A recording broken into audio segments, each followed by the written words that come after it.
সাকিব আল হাসানের শৈশব কোচ মোহাম্মদ সালাউদ্দিন, যার কাছে এখনও কোনো বিপদে পড়লে ছুটে যান টাইগার এই অলরাউন্ডার।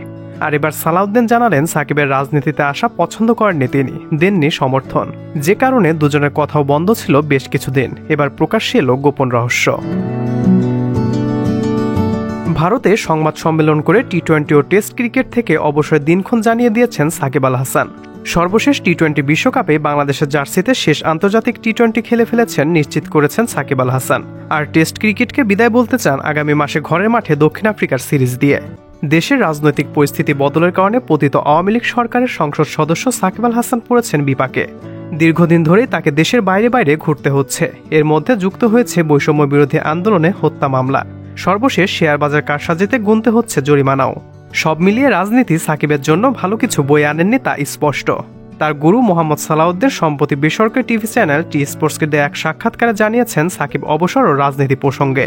তিনি বলেন, সাকিবের রাজনীতির ব্যাপারে আমি সবসময় সাকিবের বিরুদ্ধেই ছিলাম। কোনোদিনই আমি সাকিবের রাজনীতিতে আসার ব্যাপারে সাপোর্ট করিনি। একবার অনেকদিন তার সঙ্গে কথাও বলিনি। বাংলাদেশের রাজনৈতিক পরিস্থিতি আমি বুঝি, তাই কখনোই ওকে ওখানে দেখতে চাইনি।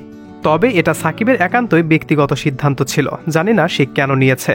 খেলা ছাড়ার পর যদি করতো তাহলে অন্য ব্যাপার ছিল, কিন্তু খেলা চালু রাখা অবস্থায় রাজনীতি সাপোর্ট করি না আমি। অনেকবার সাকিবকে নিষেধ করেছি, তবে দুর্ভাগ্যজনকভাবে সাকিব সেই কথা শোনেনি। সালাউদ্দিন আরও বলেন, একটা সময়ে ছেলেরা যখন ছোট থাকে তখন সব কথা শোনে, বড় হয়ে যাওয়ার পর তো সবকিছু আমার নিয়ন্ত্রণে থাকে না। আমার বোঝানোটা আমি বুঝিয়েছি, তারপর তার সিদ্ধান্ত সে নিয়েছে। এদিকে অবসরের বিষয়ে সাকিব কোচ সালাউদ্দিনকে আগেভাগে কোনো ধারণাই দেননি। এমনকি দুদিন আগে কথা বললেও বিষয়টি আলাপ করেনি টাইগার এই অলরাউন্ডার। এ নিয়ে সালাউদ্দিন বলেন, দুদিন আগেও তার সঙ্গে কথা বলেছি, সে আমাকে কিছুই বলেনি। এতে আমি হতবাক হলেও সাকিব তার ভালোটা বোঝে, ও জানে ও কি করতে চাচ্ছে, কিভাবে করবে, কিভাবে নিজের জীবনকে এগিয়ে নিয়ে যাবে। সেই হিসেবে বলবো সে সঠিক সিদ্ধান্ত নিয়েছে এবং সে বুঝতে পেরেছে তার কি করা উচিত। তার সিদ্ধান্তকে সমর্থন করা উচিত, এমনটাই জানিয়েছেন কোচ মোহাম্মদ সালাউদ্দিন।